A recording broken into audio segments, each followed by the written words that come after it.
ada simbok-simbok mapura ke pasar. Lihat di tempat sampah. Kok ana kantong plastik gerak-gerak. Lalu ditunggu seekor anjing.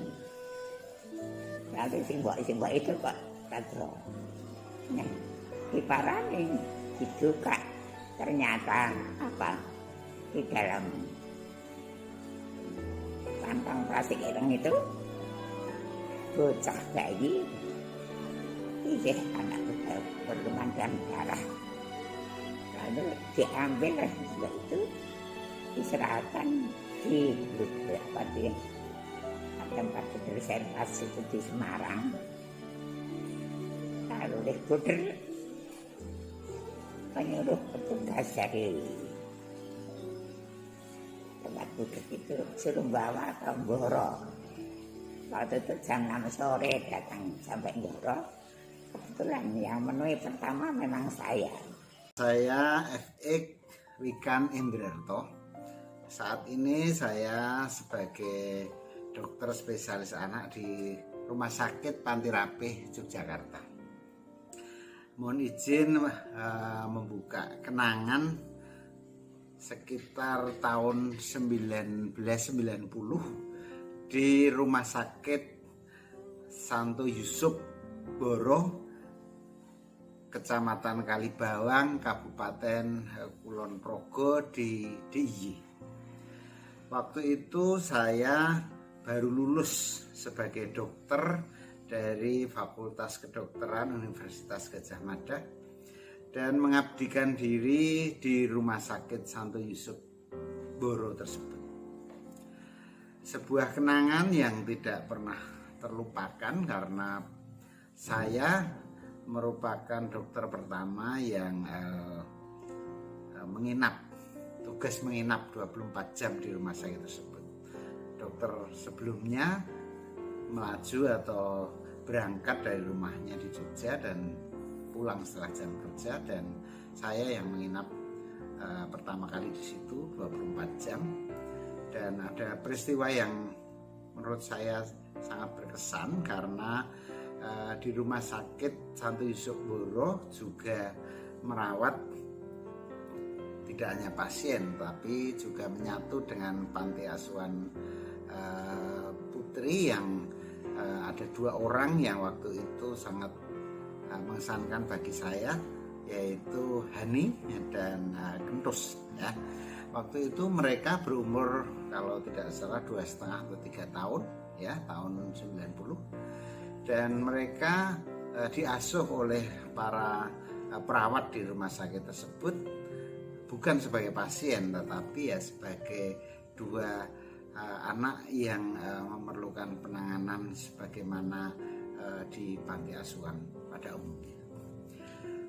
Biasanya selepas jam kerja, karena saya menginap di salah satu kamar di rumah sakit tersebut, sore hari saya ikut mendampingi teman-teman perawat mengurus Hana dan Kentus atau Franciscus Assisi Santoso nama lengkapnya ya, dan kami waktu itu memanggil Kentus ya. Sore ikut memandikan, kemudian menggantikan pakaian, menyuapi, makan sore, dan akhirnya mengantarnya tidur. Setelah itu ya kan saya kembali bertugas sebagai dokter. Kalau ada pasien ya ditangani, kalau tidak kembali di kamar. Tugas saya di sana tidak lama, hanya sekitar 4 bulan sebelum saya melanjutkan tugas di Rumah Sakit Santa Elizabeth di Lela, Kabupaten Sika di Flores di Nusa Tenggara Timur.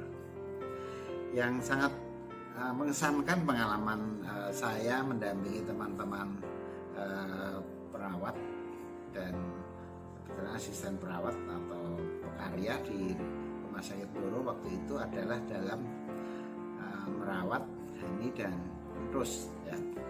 Pagi membangunkannya, memandikannya, mengajari makan. Waktu itu jalan juga masih belum terlalu terampil, masih sok jatuh.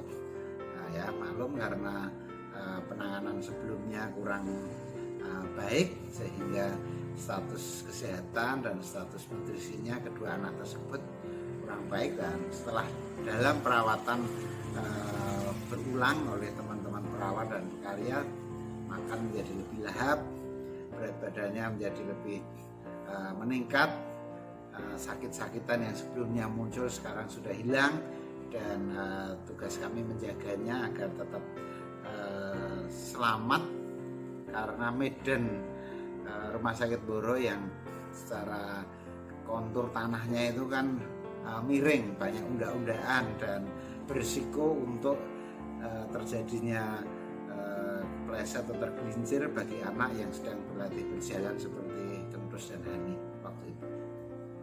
Saya sangat senang setiap ada kesempatan pagi, siang maupun sore bersama-sama dengan teman-teman perawat, pekarya, dan juga Frater Danu waktu itu yang sedang tor di Paroki Boro, Romo Kris juga, Romo satu lagi saya agak lupa, itu juga sering mengajak Kentus dan Hani bermain, jalan-jalan di sekitar halaman rumah sakit, bahkan sampai di pinggir jalan besar ya.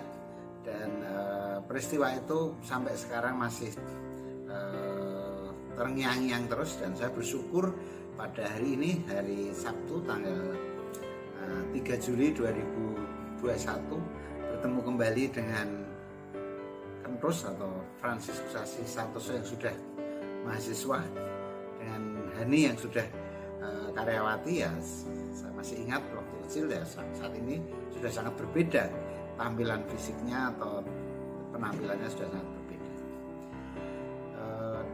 Saya berharap keduanya, Hani dan Kentus, dapat melanjutkan kehidupan masing-masing di jalan yang membahagiakan, dalam lindungan Tuhan, dalam lindungan sahabat-sahabat dan teman-teman sekalian yang tetap menaruh rasa kasih dan rasa sayang, melanjutkan apa yang telah mereka peroleh atau mereka dapatkan saat kecil di Rumah Sakit Santo Yusuf Boro Kulon Progo Didi.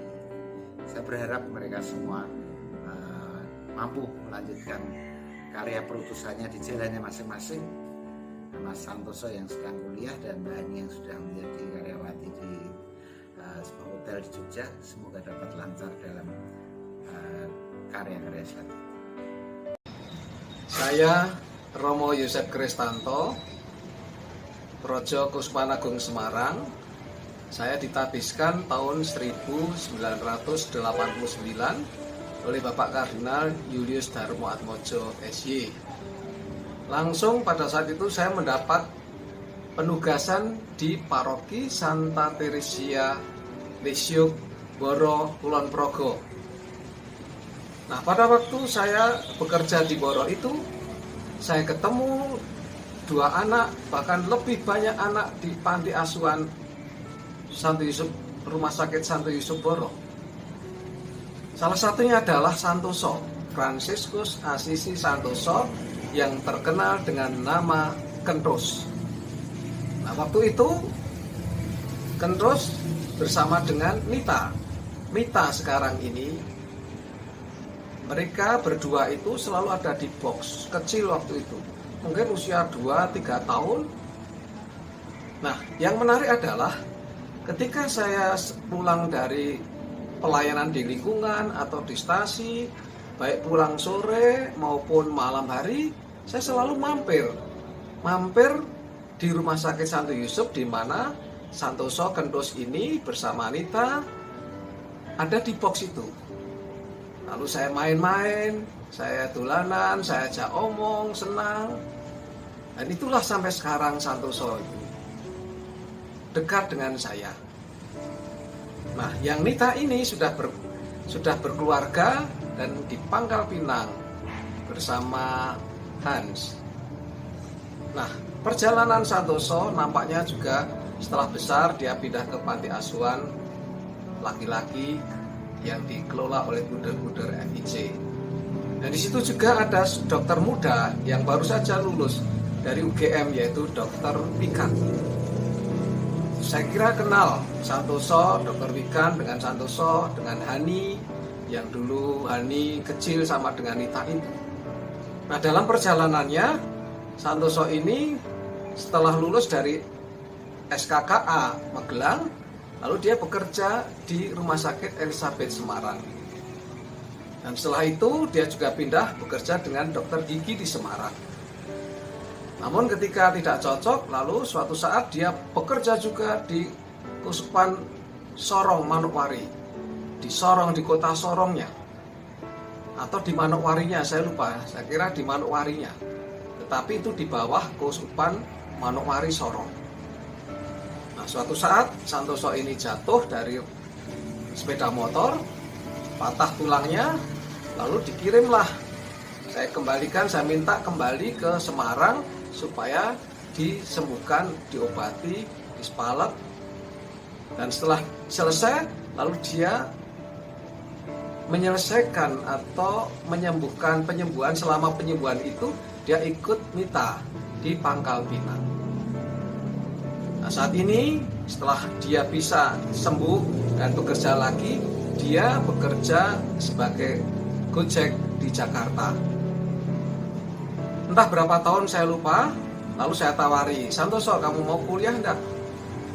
Ketika Santoso mau saya coba, Romo, kamu bisa kuliah di Katek-Ketik di Semarang, Sekolah Tinggi Pastoral. Dia mencoba, dia ujian, dan akhirnya lulus. Dan sekarang dia belajar di Katek-Ketik di Semarang. Nama saya Wahyu, saya seorang ibu dari 2 orang anak. Saya mau sedikit bercerita tentang pengalaman saya ketika hidup bersama Santoso di waktu dia masih kecil, di usia dia bayi sampai TK di Panti Asuhan Barat Pinuci Boro. Ketika itu Santoso masih tinggal di rumah sakit dan usia kira-kira 2 tahun dia harus pindah ke Panti Asuhan. Dan setelah dia masuk TK usia 4 tahun dia pindah ke Panti Asuhan Putra. Dan ketika itu Santoso kecil, lucu, sangat menyenangkan, banyak yang sayang sama dia, juga termasuk pengasuh dan perawat yang bertugas saat itu. Ketika dia mau berpindah dari rumah sakit ke Panti Asuhan pun menjadi suatu rebutan antara suster yang di rumah sakit dan suster yang di Panti Asuhan, karena suster yang di rumah sakit sangat menyayangi dia. Kalau Santoso ingat itu namanya Mbak Nikes. Lalu ketika dia usia SD, dia harus pindah ke Panti Asuhan Putra, suster pun enggan melepaskan Santoso untuk pergi ke Panti Asuhan Putra karena sangat menyayangi Santoso. Semoga Santoso sekarang juga tetap menjadi anak yang disayangi oleh orang-orang yang ada di sekitarnya, dan juga Santoso harus berjuang untuk supaya mempunyai daya sehingga bisa menolong orang-orang yang ada di sekitar, dan juga tetap menjadi orang yang sangat mengembirakan bagi sesama yang ada di sekitarnya. Selamat berjuang Santoso, harus punya daya. Ingat ya, sip, selamat berjuang. Saya Bruder Alberto Suwarto FIC yang pada tahun 93 sampai tahun 2000 saya menjadi pengasuh di Panti Asuhan Santa Maria Boro. Saya mengenal anak saya ini yang bernama Francescus Saverius Santoso. Sekarang kuliah di IKAT Semarang, ya. Santoso ini saya kenal baik waktu dia masih anak-anak sampai ya kira-kira kelas 5, kelas 6. 7 tahun saya mengasuh Santoso ini. Kalau melihat flashbacknya, sekarang yang Santoso kuliah di IKAT keagamaan, jadi guru agama, dan saya memperhatikan beberapa tahun terakhir setelah Santoso tumbuh dewasa, cara Santoso bertutur kata, cara Santoso berperilaku, bahasa tubuh, diksi kalimat yang dipakai, saya tidak menyangka kalau Santoso ini memiliki latar belakang yang secara umum tidak dikehendaki oleh anak siapapun. Jadi ceritanya begini. Tahun 93 saya ada di Boro menjadi pengasuh panti asuhan. Nah, pada saat itu ada 2 anak panti asuhan, sebut saja namanya A dan B, duanya laki-laki.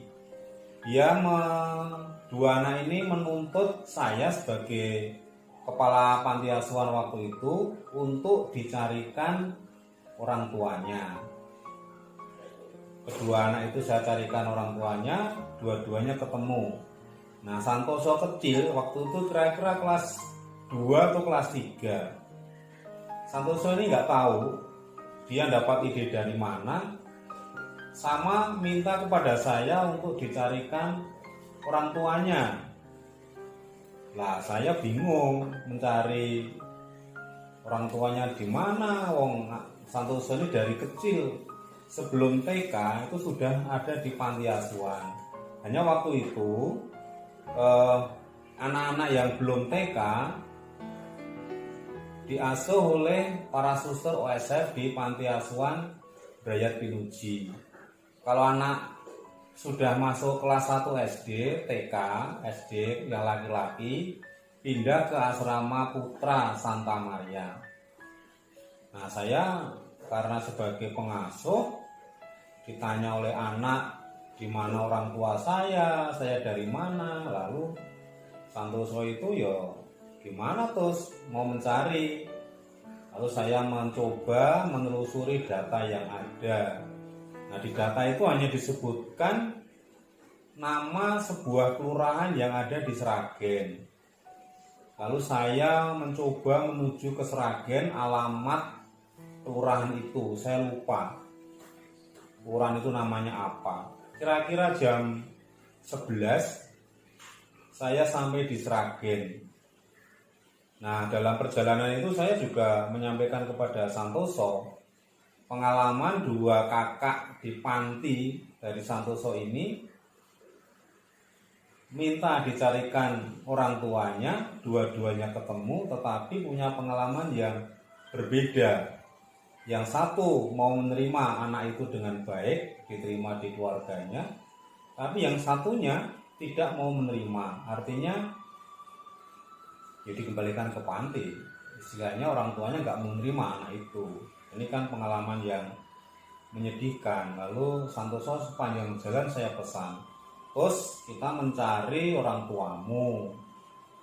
Kalau ketemu ya itu yang diharapkan. Kalau tidak ketemu ya jangan sakit hati, jangan menyesal, lalu marah. Ya, kamu hidup besar bersama Buder di panti asuhan. Tapi janji loh ya. Ya Der, waktu itu Santoso kecil kira-kira umur ya kelas 4 SD, kelas 5 SD. Dia janji begitu. Nah, sampailah di sebuah kelurahan kira-kira jam 11 tadi di Sragen. Saya tanya, saya membawa surat, lalu saya ditemui oleh 2 staf kelurahan waktu itu. Saya ceritakan nama anaknya Santoso, data-datanya yang ada di panti asuhan seperti ini. Lalu bapak itu menceritakan, lalu Santoso karena anak kecil diminta keluar ruangan. Saya hanya dengan 2 pegawai kantor kelurahan itu. Tetapi saya minta izin karena Santoso ini ingin mencari orang tuanya. Saya berharap Santoso mendengar sendiri cerita yang disampaikan oleh petugas kelurahan itu. Maka atas permintaan izin saya, kedua petugas kelurahan, pegawai kelurahan itu menceritakan. Sejauh saya mendengarkan cerita yang disampaikan oleh kedua pegawai kelurahan itu, Santoso kecil, dulu bayi itu belum diberi nama. Ceritanya itu kedua petugas kelurahan itu menyampaikan bahwa sebelah barat kelurahan itu ada pasar di Sragen itu. Lalu bapak itu menceritakan pada suatu hari beberapa tahun yang lalu di pasar itu ada seorang ibu melahirkan. Tapi ibu itu dalam kondisi ya secara fisik, secara pakaian dikatakan gelandangan juga tidak, dikatakan orang gila juga tidak, tapi masih dalam kondisi badan bersih, baju bersih, kondisinya tidak dalam kondisi seperti istilahnya gelandangan begitu, enggak. Nah, karena lahir di pasar, si ibu itu kayaknya tidak mau merawat dan seterusnya. Nah, bayi itu diselamatkan oleh petugas kelurahan itu dan diantar ke Semarang. Bapak itu tidak bisa menyebutkan Semarang itu apa, tetapi dia menyebutkan dititipkan di sebuah panti yang merawat bayi, dia bilang begitu. Lalu saya kaitkan dengan cerita yang saya dengar dari suster-suster OSF di Panti Asuhan Beryakini Jimboro tentang sejarah hadirnya Santoso ini di Panti Asuhan. Nah, saya mendengar kalau Santoso ini dari Semarang diantar oleh Bruder Servasius FIC, dibawa ke Mboro di Panti Asuhan, diasuh oleh para suster. Saya sambungkan dengan cerita dari petugas kelurahan itu. Oh, ternyata agak nyambung, dibawa ke kelurahan, ke Semarang oleh Bruder Servas. Ada cerita Bruder Servas membawa seorang bayi dibawa ke Panti Asuhan Mboro. Nah, suster-suster yang ada di Mboro cerita kalau kepada saya, ya waktu itu pengasuh Panti Asuhan, kalau Santoso ini yaitu diantar oleh Bruder Servas, tapi nggak banyak cerita asal bayi dari mana, seperti apa, orang tuanya mana. Pokoknya ini anak bayi dirawat. Nah, itu yang saya tahu, ceritanya seperti itu. Kemudian selesai dari pertemuan dengan pegawai kelurahan tadi, Santoso sudah saya tanya, "Tos, kamu mendengar sendiri cerita dari bapak-bapak ini tentang kelahiranmu, sejarahmu di tempat ini. Ya sedang ya, paham ya, nggak punya nuntut apa-apa." Waktu itu Santoso yang mengatakan, "Ya Der." Tapi ya saya nggak tahu, Santoso waktu itu masih kelas 5 atau kelas 4 SD, yang ada di dalam hati seperti apa. Lalu saya pulang dari kelurahan itu, naik mobil pelan-pelan, sambil saya tunjukkan pasar yang tadi diceritakan oleh dua petugas atau dua pegawai kelurahan di Sragen tadi. Pasarnya ini loh, Santoso, pasar yang tadi diceritakan oleh bapak-bapak tadi. Katanya kamu lahir di sini. Nah, setelah ya, kamu asalnya di sini. Diselamatkan oleh Bruder Servas saya sebut, dan seterusnya dibawa ke Panti Asuhan. Sekarang kamu sudah kelas 4 atau kelas 5 SD waktu itu. Wis lega ya, ora nuntut sing warna-warna kata Bang. Kowe nuntut ngene-ngene tidak terpenuhi, nanti kamu susah sendiri. Ya sekarang kamu sekolah yang baik, yang benar bersama Bruder, pasti kamu masa depannya akan lebih baik. Nah, sejak itu Santoso tidak pernah menanyakan saya dari mana, orang tuanya saya di mana, nggak pernah.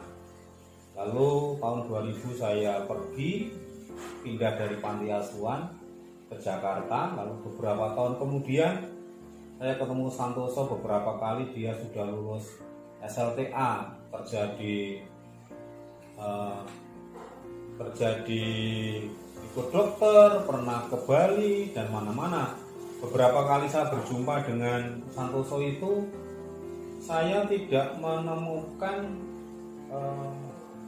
gejala perilaku yang menunjukkan sebuah pemberontakan masa lalu. Ini yang bagi saya heran, saya kagum seorang anak yang tidak pernah berjumpa dengan orang tuanya, pernah menanyakan, sekarang hidup sebatang kara, dia kerja, dia sambil kuliah, dan sampai hari ini saya bandingkan dengan pertemuan pertama ketika saya lama sekali nggak ketemu, tidak ada tanda-tanda perubahan yang menunjukkan tidak ada kepercayaan diri atau pemberontakan, berpakaian yang amburadul, merusak badannya misalnya dengan menindik telinga, atau bentuk-bentuk merusak diri yang secara umum misalnya tato, pakaiannya compang-camping, juga tidak menunjukkan tanda-tanda pemberontakan dalam seperti itu. Kalau berjumpa dengan saya selalu menunjukkan hidup yang optimis. Ini yang bagi saya mengagumkan. Apakah karena ini Santoso bisa berdamai dengan masa lalu menerima, memaafkan, semuanya sudah jalan, hidup harus jalan terus. Lalu sekarang Santoso dengan niatnya malah sekarang kuliah sambil bekerja di Sekolah Tinggi Pendidikan Agama Katolik di Semarang ini, STPK ini. Nah, ini bagi saya luar biasa. Sekarang dia kuliah, kerja sendiri, ya kos, ya mudah-mudahan dengan situasi yang sekarang ini Santoso bisa menunjukkan kepada publik bahwa sejarah masa lalu boleh buruk, sejarah masa lalu boleh menyakitkan, tetapi kehidupan tidak harus berupa balas dendam terhadap masa lalu yang tidak menyenangkan. Nah, ini bagi saya, yang saya juga sebagai bruder justru melihat kekaguman akan kondisi psikologis Santoso ini yang rupa-rupanya memiliki jiwa memaafkan masa lalu yang cukup baik, sehingga bisa berdamai dengan sejarah masa lalu yang kurang baik, dan sekarang tampak dewasa, tampak gembira dan optimis di dalam itu. Mudah-mudahan Santoso yang sedang kuliah di STPK di Semarang ini bisa lulus, lalu kelak bisa menjadi guru yang baik, bisa memberikan kesaksian kepada banyak orang bahwa masa lalu yang menyakitkan tidak harus membuat diri kita menjadi pribadi yang rusak atau yang kacau di dalam kehidupannya, dan tetap mampu menjadi berkat bagi orang lain. Terima kasih Santoso, selamat novisiat atas kehidupan yang sudah kamu jalani. Tetap semangat dan tetap menjadi berkat bagi siapapun. Salam sehat untuk kita semua. Perkenalkan, saya Bruder Andreas Eko Susanto FIC, biasa dipanggil Bruder Eko. Saya di sini ingin berbicara soal satu pribadi yang saya rasa mempunyai potensi yang patut kita syukuri, yaitu Fransisius Assisi Santoso atau biasa dipanggil Santoso. Perjumpaan saya dengan Santoso itu kurang lebih tahun 2018 yang lalu ketika saya bertugas di salah satu karya para Bruder FIC, yaitu Panti Asuhan Santa Maria Boro, khususnya Panti Asuhan Putra. Santoso itu dulu pernah juga tinggal dan hidup bersama dengan para Bruder di Panti Asuhan. Sekilas perjumpaan saya dengan Santoso itu, ya, saya melihat pribadi yang multi talenta. Salah satunya adalah kepiawaiannya dalam bermain musik, khususnya di organ. Dia aktif di dalam karya pelayanan di gereja, ngiringi kor, juga untuk mendampingi putra-putri panti asuhan baik putra maupun putri untuk bermain musik, untuk mengolah potensi yang dimiliki oleh anak-anak. Dan itu menjadi salah satu kunci bagi Santoso untuk melakukan pelayanannya di bidang pastoral. Bagaimana nanti melalui musik dia juga bisa berpastoral, mendampingi orang muda. Lebih-lebih kalau kita pandai musik itu mudah untuk melakukan pendekatan kepada orang muda, karena kan orang muda itu lebih suka pada bidang musik, bidang seni. Itu salah satu cara untuk masuk ke dunia mereka, ya menggunakan musik. Dan disitulah yang dimiliki Santoso itu sangat bermanfaat nanti dalam pelayanannya. Lebih-lebih sekarang kuliah di STPK Santo Fransisius Assisi Semarang di bidang pastoral, dan ini bagi saya menjadi modal awal, ya, modal yang perlu dikembangkan, potensi yang perlu dikembangkan oleh pribadi Santoso. Selain mempunyai potensi, saya rasa Santoso juga pribadi yang baik, yang ramah, yang yang sumana, istilahnya orang Jawa itu ya gerapyak, yang mudah diterima oleh orang lain dengan gayanya yang khas, yang senyumnya yang khas, yang gaya bicaranya yang khas. Jadi saya rasa itu menjadi bagian dari bidang pastoral ketika nanti dia sebagai seorang katekis, seorang pastoral itu ya cara-cara apa yang dia tampilkan pribadi ini juga bisa mewartakan kasih Allah kepada setiap orang yang dijumpai, yang dilayani baik di masyarakat, di gereja maupun di dalam keluarga. Semoga Santoso di perkuliahan di STPK ini semakin berkembang, semakin menemukan dunianya untuk semakin mengembangkan apa yang selama ini dianugerahkan Tuhan pada dirinya. Semoga saya hanya berdoa saja, semoga Santoso nanti bisa tepat waktu untuk menyelesaikan tugas studinya, dan semoga bisa menjadi pewarta ataupun menjadi Kristus-Kristus yang lain, menjadi murid Kristus, penebar ragi Kristus, penebar kasih Kristus kepada setiap orang, untuk masyarakat Indonesia pada umumnya dan secara khusus untuk gereja Indonesia, gereja Katolik, dan untuk umat Allah yang sungguh-sungguh ingin, yang sungguh-sungguh rindu untuk pendampingan iman Kristiani. Propisiat dan salam sehat, salam persaudaraan dari Budreko. Satu hal yang menarik bagi saya untuk Santoso adalah dia pandai memainkan keyboard. Beberapa akhir-akhir ini beberapa karya nyanyian dibuatnya dan bagus. Bahkan dia menulis salah satu nyanyian ketika masa pandemi ini tidak ada misa, lalu komuni batin, dia membuat suatu nyanyian yang bagus. Juga dia membuat nyanyian untuk Santo Fransiskus di Semarang. Dia belajar otodidak, belajar keyboard sendiri, belajar gitar, dan ini adalah talenta-talenta yang Tuhan berikan kepada Santoso ini. Terima kasih kepada Panti Asuhan Boro, Panti Asuhan Brayat Minulyo, juga sebelumnya Rumah Sakit Santo Yusuf yang telah membesarkan, mendidik Santoso ini sampai hari ini. Tentu banyak kekurangan-kekurangan di dalam perjalanan Santoso, kita tahu, karena ada kekurangan-kekurangan di dalam perjalanan hidupnya. Tentu kita bisa maklumi. Semoga di dalam perjalanan mencapai cita-cita, studi, bekerja, membantu paroki, dan terima kasih juga paroki yang telah memberikan bantuan untuk studi Santoso di Semarang. Kalau tidak salah paroki Sambiroto, Romo Atas, Wayubi. Terima kasih juga kepada Dewan Paroki yang telah membantu Santoso, temannya yang saat ini teman yang dulu dinunuti karena hamil, lalu Santoso lebih baik keluar dulu dari rumah itu supaya nanti suatu saat kalau dia kena, supaya keluarga tersebut tetap nyaman. Santoso, Kentus, sukses ya, maju terus.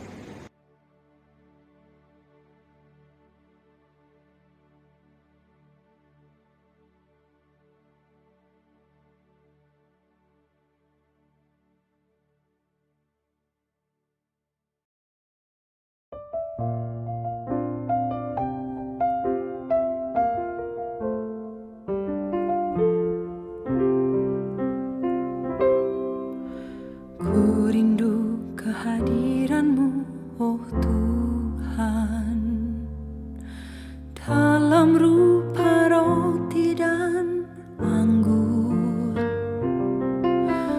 Kini ku sendiri di dalam kamar ini, tiada ku rasa seperti dulu.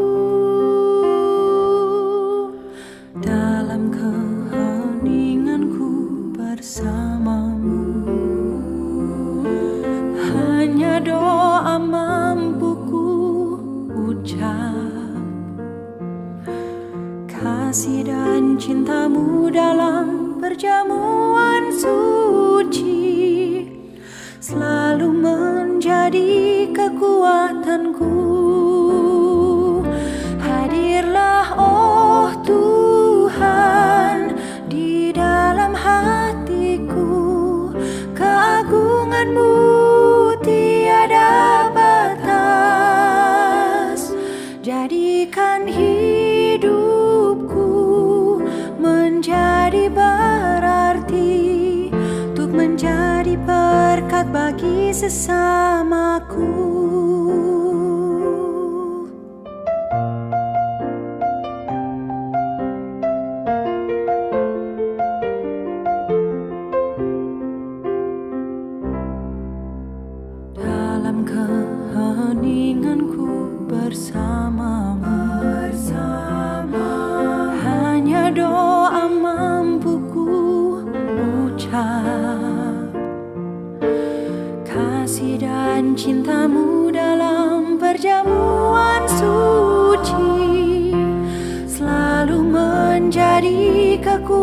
kesehatanku.